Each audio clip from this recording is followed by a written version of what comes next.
The young Nurses Indaba Trade Union is this morning accusing the Department of Health of failing frontline healthcare workers.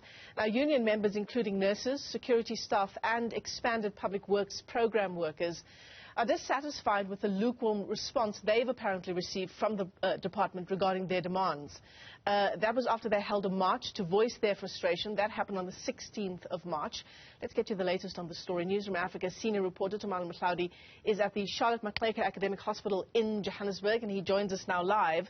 And that is the issue, isn't it, Tumaole? The march happened on the 16th of March. Has anything changed in the interim?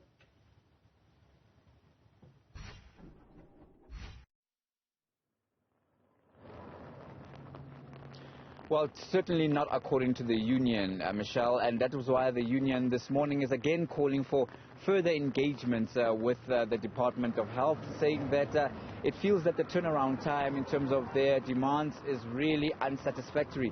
Now, I can tell you that despite these concerns, and many of them including the lack of support staff, the long hours that the healthcare workers are working, and also some challenges still with PPE, still at this stage is something that they say that is really unacceptable. So they held a march, and as it stands right now, healthcare workers are still coming into Maxeke Academic Hospital. I could just step out a shot there. You could see there's some healthcare workers making their way into the gate.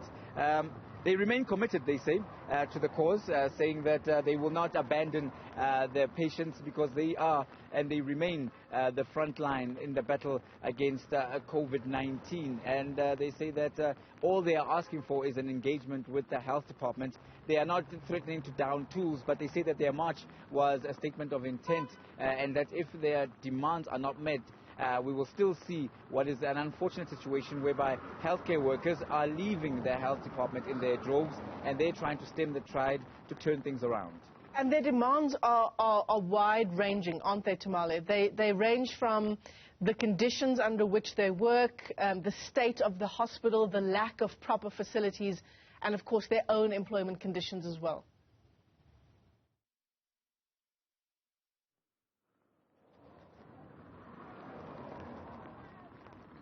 Indeed, Michelle, and their employment conditions would be something that is highest up on their list of concerns because they say that without proper equipment, including working equipment like PPEs, which are critical in this time of COVID-19, they feel that this is hamstringing them, and many are saying that this is putting their own lives at risk.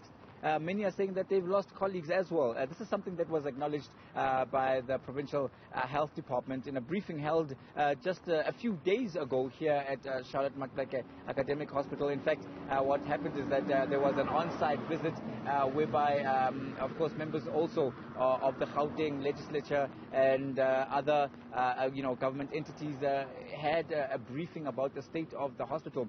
And this is following the fire that gutted the hospital here recently. And they were saying that the healthcare workers really are facing quite a torrid time. This would be in terms of the PPE, but also in terms of their own state of mind. The mental health state of these workers is something that the provincial government is also very, very concerned about, as well as the organization representing the healthcare workers, saying that they're not getting additional support when it comes to their mental health, because many of these frontline workers are seeing patients die in their hands on a daily basis.